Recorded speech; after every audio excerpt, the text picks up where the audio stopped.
Hello, it's Zach at Feel Free to Argue. Want to talk a little bit more about what I still see as this upcoming war with Iran.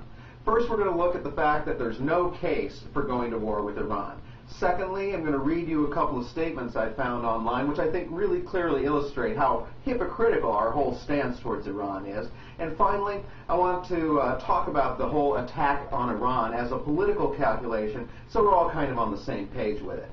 First, I want to talk about the fact that we have no case for going to war with Iran. I mean, the administration's entire case for going to a war with Iran is totally in flames at this point.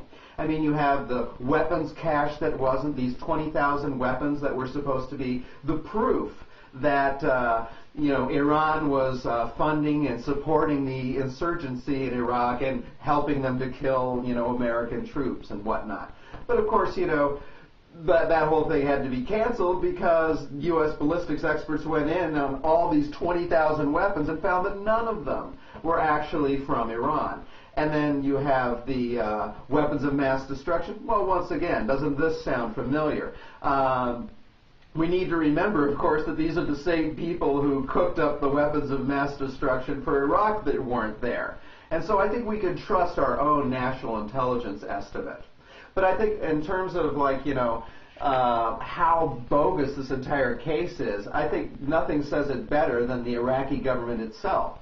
The Iraqis, when presented with U.S. proof of the Iranians supporting the insurgency in their country, got together a delegation to basically deliver the U.S. evidence to the Iranians and ask them about it. They apparently were very convinced by the Iranians. They came back and issued a public statement saying that there was no link. This is from Yahoo News in May 4th of this year. Iraq government spokesman Ali al-Dabagh said there was no hard evidence of involvement by the neighboring Shiite government of Iran in backing Shiite militiamen in the embattled country. Asked about reports that weapons captured from Shiite fighters bore 2008 markings suggesting Iranian involvement, Dabagh said, "We don't have that kind of evidence." So you can see that the whole U.S. case for going to war with Iran is completely in flames.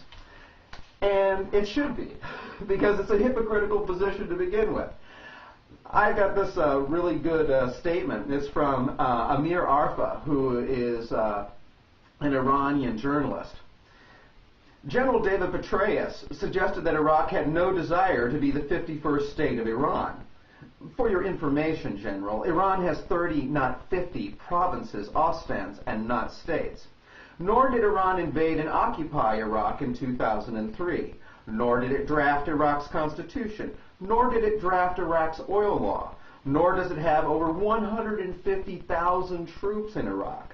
Nor is it building a secret army outside Iraq's mainstream armed forces by arming hundreds of thousands of tribesmen under the pretext of fighting al-Qaeda, all despite outspoken opposition by Iraq's sovereign government. Nor is it torturing Iraqis in Iraqi jails, such as the notorious Abu Ghraib prison. Nor is it giving carte blanche to trigger-happy defense contractors, such as Blackwater, to kill innocent Iraqi civilians. Nor is it renewing the contract of these defense contractors outlawed by the sovereign Iraqi government. Well, maybe you're saying that's self-serving, that's Iran. Of course the Iranians are going to think that they're going to be upset with us. How about Paul Craig Roberts, former Assistant Secretary of the U.S. Treasury under Reagan and former Associate Editor of the Wall Street Journal. Here's some guy with some, serious conservative bona fides. On May 15th, the White House moron, in a war-planning visit to Israel, justified the naked aggression that he and Olmert are planning against Iran as the only alternative to the false appeasement the false comfort of appeasement, which has been repeatedly discredited by history. But the White House moron has the roles reversed. It is not Iran that is threatening war, it is Bush. It is not Bush who is appeasing, it is Iran. Iran has not responded in kind to any of Bush's warlike moves and provocations. Iran has not sunk a single one of our sitting duck ships and has not given the Iraqi insurgents any weapons that would easily turn the tide of war against the U.S. It is Bush, not Iran, who sounds like Adolf Hitler, blustering and threatening. It is the U.S. that is funding assassination teams inside Iran and using taxpayer dollars to fund dissident and violent organizations opposed to the Iranian government. Iran is doing no such thing here. It is members of the Bush regime and U.S. generals who continue to lie through their teeth about Iranian support for insurgents, for which they have no evidence, and about Iranian nuclear weapons programs for which the IAEA inspectors can find no sign. After broadcasting false claims for weeks from U.S. generals and Bush regime spokespersons that the U.S. had definite proof in the form of captured Iranian weapons, that Iranians were responsible for killing American troops, the great free American media went silent when LA Times correspondent Tina Sussman reported from Baghdad a plan to show some alleged Iranian-supplied explosives to journalists last week in Karbala and then destroy them was canceled after the United States realized that none of them was from Iran. Now, of course, just because this is like a completely moronic position, it makes no sense to attack Iran, and we have no, moral standing to do this, doesn't mean that we're not going to do it. Because in the final analysis, and this is my final point, this is a political calculation.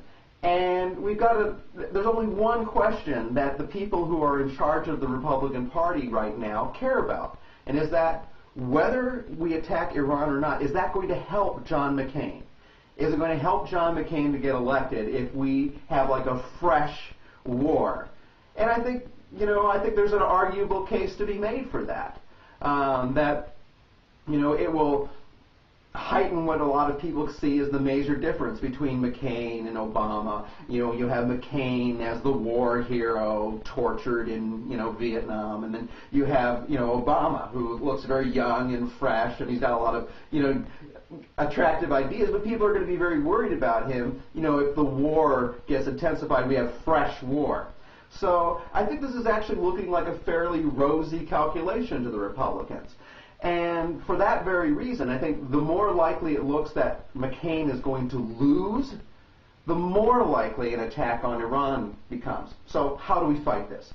Like I said in my earlier video, you talk to everybody you know. Let them know that the entire case for war with Iran is completely bogus. It's totally false. But more than talking to everybody you know, you actually have to write letters. You have to write letters to your congressman. You have to write letters to, your local paper. You have to let everybody know that there is no political game here.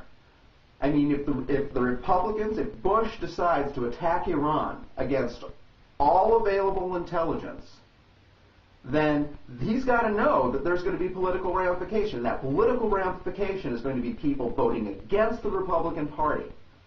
So talk to everybody you know, write letters, and make sure that everybody knows that the entire case for war is complete BS.